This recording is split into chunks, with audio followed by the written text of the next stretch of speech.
नमस्कार साथियों, कैसे हो आप सब। स्वागत है आप सभी का अपेक्स एकेडमी के यूट्यूब चैनल पर। मित्रों, आज हम बात करेंगे 9वीं कक्षा के सामाजिक अध्ययन के पहले अध्याय की। और ये अध्याय जो नया सिलेबस आया NCERT का 2020-21 उसी के अनुरूप ही आपका चलेगा। तो जो नई बुक है उसके अंदर से ही आपको पढ़ना है। पुरानी अगर किसी के पास में है उसमें से टॉपिक नहीं है। ये आराम से पढ़ोगे, ध्यान लगा के, मन लगा के पढ़ोगे तो सब कुछ संभव है। मित्रों, आज हम पहला अध्याय है फ्रांसीसी क्रांति। फ्रांस के अंदर जो राजतंत्र था, राजा का शासन था, उस शासन के दौरान जनता का शोषण होता था। तब जनता ने अपने हक और अधिकार के लिए क्रांति की थी। जो राज्य क्रांति हुई थी फ्रांस के अंदर, उसी का ही नाम पड़ा था फ्रांसीसी क्रांति। इस पाठ के अंतर्गत हम इस क्रांति के बारे में जानेंगे। क्रांति कब हुई थी, क्यों हुई थी, इस क्रांति की शुरू होने के पीछे कौन कौन सी परिस्थितियाँ थी, इन सब के बारे में डिटेल से चर्चा करेंगे। तो चलिए आगे बढ़ते हैं। हेडिंग डालिएगा फ्रांसीसी क्रांति। अगर मित्रों समय पूछा जाए फ्रांसीसी क्रांति कब हुई थी,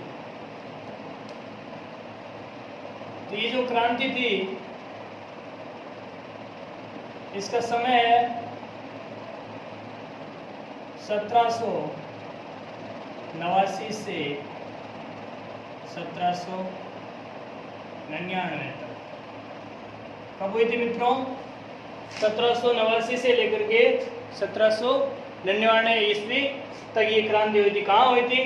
फ्रांस में हुई थी। किसके खिलाफ हुई थी? वहाँ के राजा और राजतंत्र के खिलाफ। जो पुरानी परंपराएं थी वहाँ पर, पुरानी शासन व्यवस्था को यहाँ की जनता ने उखाड़ फेंका था। इसी क्रांति का नाम दिया था फ्रांसीसी क्रांति। अब बात आती है क्रांति जब हुई थी उस समय कौन कौन सी परिस्थितियाँ थी, उनके बारे में हम लोग चर्चा करेंगे। हेडिंग डालना 18वीं सदी के उत्तरार्ध में फ्रांसीसी समाज। 18वीं सदी के उत्तरार्ध में फ्रांसीसी समाज। सदी क्या होती है मित्रों? 100 वर्षों का जो समय होता है उसे क्या कहेंगे? सदी या शताब्दी। 18वीं सदी कब होगी? 1700 से लेकर के 1799 तक। कौन सी सदी? 18वीं। उत्तरार्ध का मतलब होता है किसी भी सदी का जो अंतिम साल होते हैं, लास्ट वाले जो वर्ष होते हैं उनको कहते हैं उत्तरार्ध। शताब्दी के आधे से जो पहले वाले वर्ष होते हैं उनको बोलते हैं पूर्वार्ध। जैसे वैदिक सभ्यता के अंतर्गत अगर वेद पूछा जाए, उत्तर वैदिक और पूर्व वैदिक। पूर्व वैदिक मतलब जो पहले हो गई थी, उत्तर वैदिक का मतलब होता है बाद में।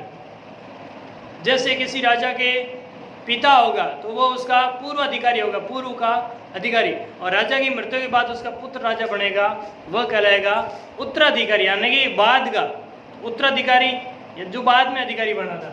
उसी प्रकार उत्तरार्ध का मतलब 18वीं सदी के जो अंतिम साल थे, उस समय फ्रांस में समाज किस प्रकार का था, किस प्रकार की परिस्थिति यहाँ पर थी। तो मित्रों, बात है आपके 1774 की। 1774 में लुई 16वें फ्रांस का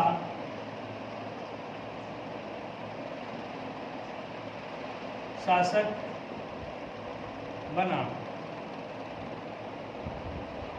कौन बना था दोस्तों? लुई 16वें।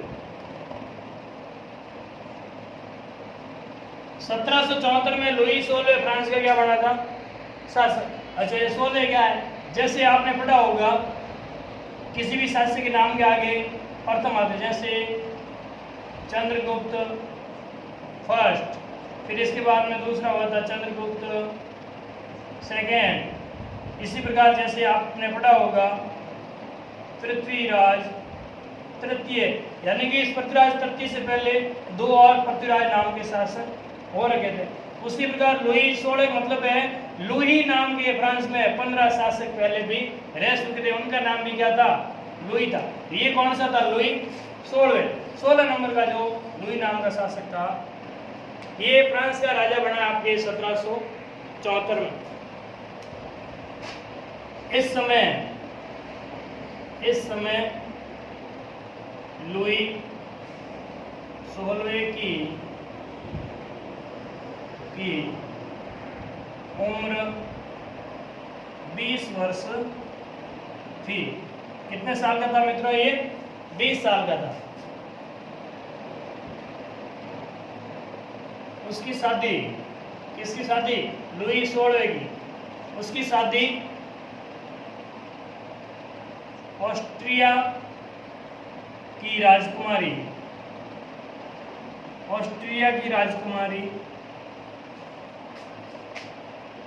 मेरी के साथ हुई। लुई 16 का विवाह ऑस्ट्रिया जो था, ऑस्ट्रिया की राजकुमारी थी मेरी, राजकुमारी का नाम क्या था? मेरी था। उसके साथ लुई 16 की क्या हो जाती है? शादी हो जाती है। ये इसके बारे में जो शुरुआती जानकारी।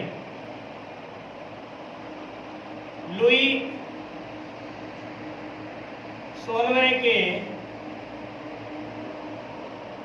शासक बनने के समय फ्रांस की आर्थिक स्थिति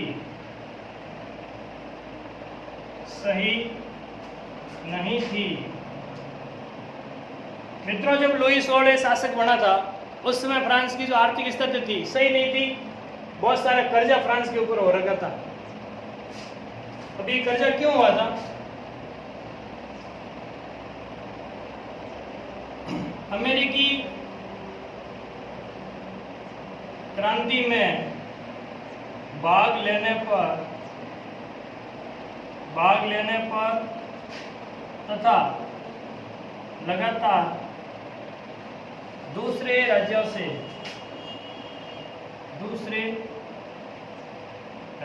से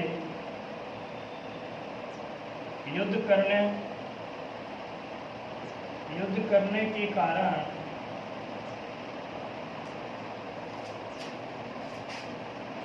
फ्रांस पर कर्जा बढ़ता गया। फ्रांस पर कर्जा था मित्रों, वो लगातार बढ़ता गया। क्यों बढ़ा था? क्योंकि इसने एक अमेरिकी क्रांति में भाग लिया था। 1776 में जो अमेरिकी क्रांति हुई थी, उस क्रांति ब्रिटेन के खिलाफ अमेरिका लोगों ने आज़ादी के लिए लड़ाई लड़ी थी, उसमें इन्होंने भाग लिया तो ब्रिटेन से इन्होंने युद्ध लड़ा। इसके अलावा दूसरे अन्य जो राज्य थे उनके साथ भी फ्रांस ने युद्ध लड़े थे। अब युद्ध कोई राजा लड़ेगा तो हथियारों पे उसको खर्च करना पड़ेगा, या जो उपचार है, इलाज के लिए खर्चा करना पड़ेगा। इन सब के कारण फ्रांस पर लगातार क्या बढ़ रहा था? कर्जा बढ़ रहा था। तो जब कर्जा बढ़ता है तो सरकार हमेशा जनता के ऊपर टैक्स थोपती है। जनता पर कई प्रकार के कर लगाए जा रहे थे। जनता पर क्या लगा रहे थे? कर लगा rहे थे। क्यों लगा रहे थे? क्योंकि इनके ऊपर क्या बढ़ गया? आपके कर्जा बढ़ गया। इसके अलावा लुई 16वां विलासी शासक था। कैसा शासक था? विलासी, ऐश मौज करना जानता था, खुद के ऊपर अधिक खर्च करता था। राज परिवार के शानो शौकत के लिए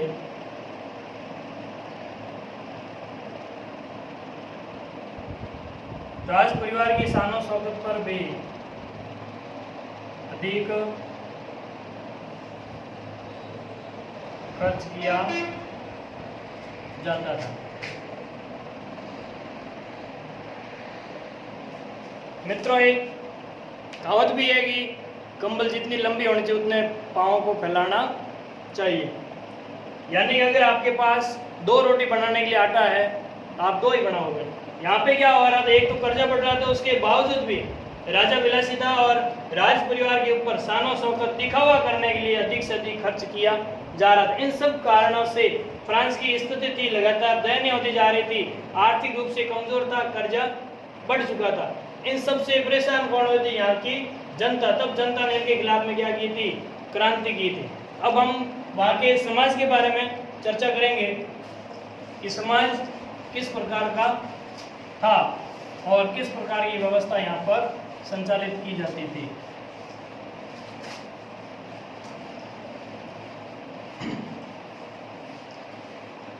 तो फ्रांस की क्रांति दुनिया की महान क्रांतियों में से एक है, जिसने अपने हक और अधिकार के लिए जनता ने लड़ाई लड़ी और बाकी देशों के लिए भी प्रेरणा का कार्य किया था। तो फ्रांस का जो समाज था मित्रों,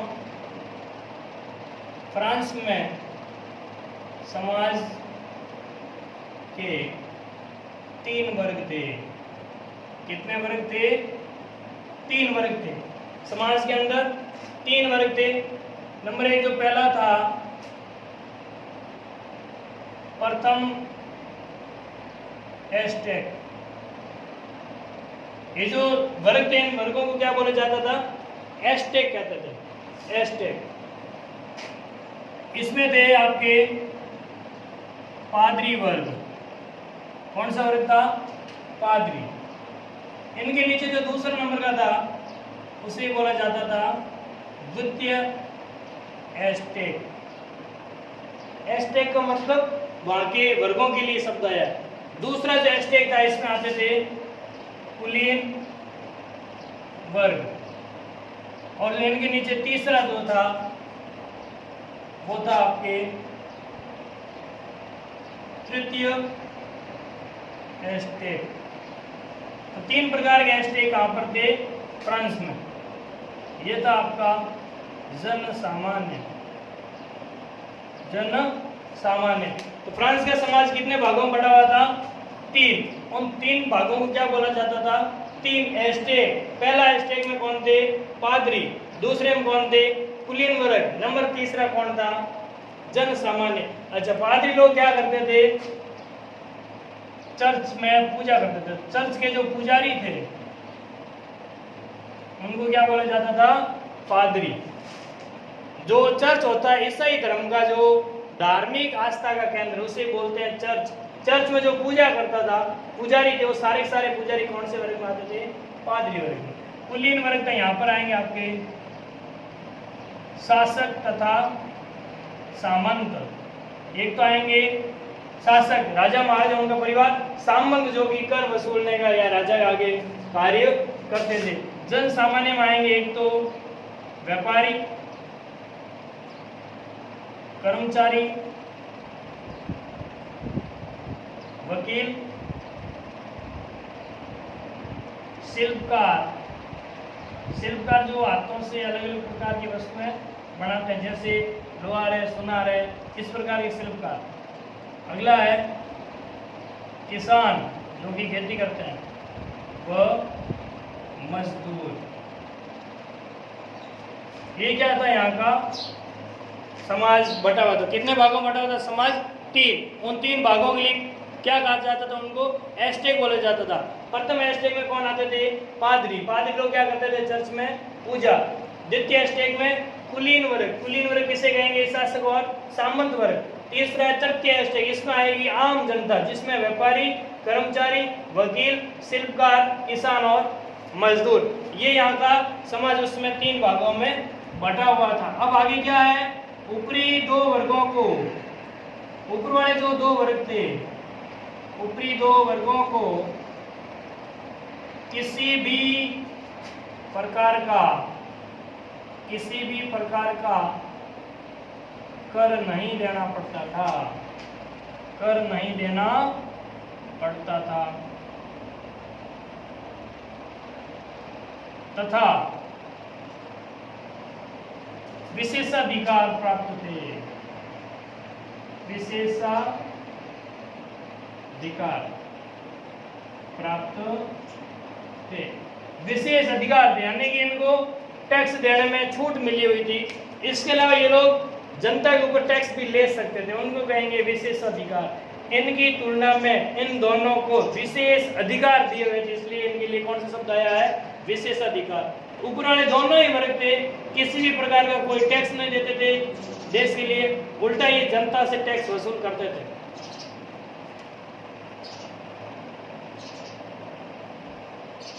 तृतीय एस्टेट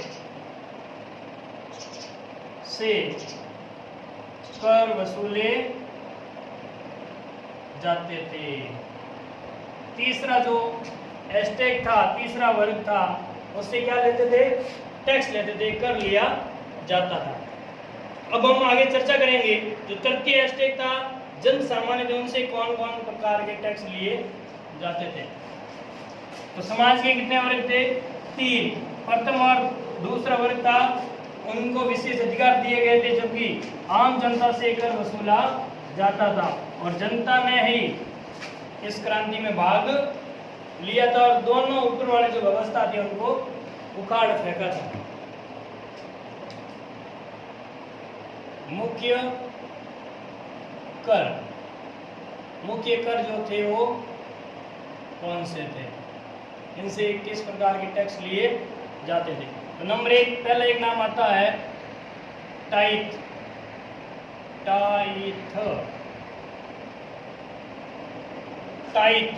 ये था आपका पादरी द्वारा जनता से लिया जाने वाला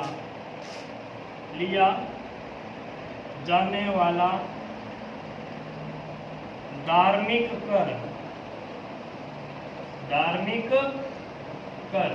पादरी जो वर्ग था वो आम जनता से कर लेता था, टैक्स लेता था। कौन सा टैक्स लेता था, धार्मिक कर। धर्म के लिए उनसे टैक्स वसूले जाते थे, ताकि उस पैसे को धर्म के नाम पर वसूल करके अपने ऊपर या अपने परिवार के ऊपर खर्च किया जा सके। नाम होता था धर्म का, ये सारा पैसा धर्म के ऊपर खर्च करेंगे, लेकिन देगा कौन, सिर्फ आम जनता देगी। ऊपर वाले वर्गों को देने की जरूरत नहीं है, क्योंकि धर्म का ठेका भी किसने ले रखा है, जनता ने। कुल मिलाकर के जनता को मूर्ख बनाया जाता था। पादरी लोग इनसे टाइथ नामक एक टैक्स वसूल करते थे।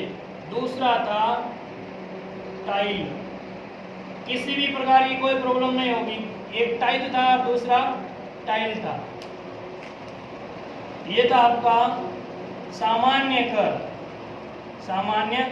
कर, नॉर्मल टैक्स, जो सभी जनता से सभी कार्यों के लिए वसूला जाता था। लेकिन इस टैक्स में भी ऊपर वाले वर्गों को छूट थी, क्योंकि उनको विशेष अधिकार प्राप्त थे।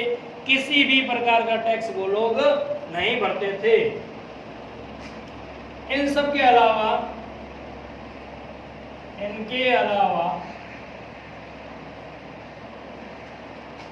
सामंत लोग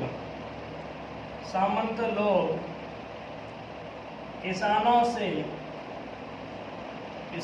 से फसल का कुछ भाग, खाने पीने की चीजें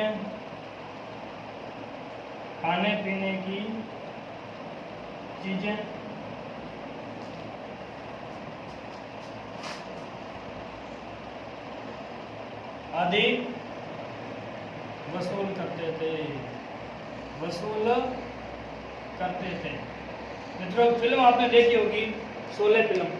उसमें क्या होता है, डाकू लोग गांव में धावा बोल कर ग्राम वासियों डरा धमका करके खाने पीने की चीजें इकट्ठा कर लेते थे, जिससे गांव की जनता क्या थी, परेशान थी। उसी प्रकार फ्रांस में जो सामंत थे, टैक्स के अलावा किसानों की फसल का भी कुछ भाग ले लेते थे। उनके पास खाने पीने की जो भी चीजें होती है वो मंगवा करके ले लेते। किसान हमेशा डर के मारे उनकी हाजिरी में हाजिर रहता था। इस प्रकार के किसानों का, आम जनता का ये लोग क्या करते थे, शोषण करते थे। मित्रों, क्या करते थे, शोषण। तो मुख्य कर टाइल पादरी द्वारा लिए जाने वाला धार्मिक कर था। टाइल क्या था, सामान्य कर था, जो सबसे लिया जाता था। ये था 18वीं सदी के उत्तरार्ध में फ्रांसीसी समाज।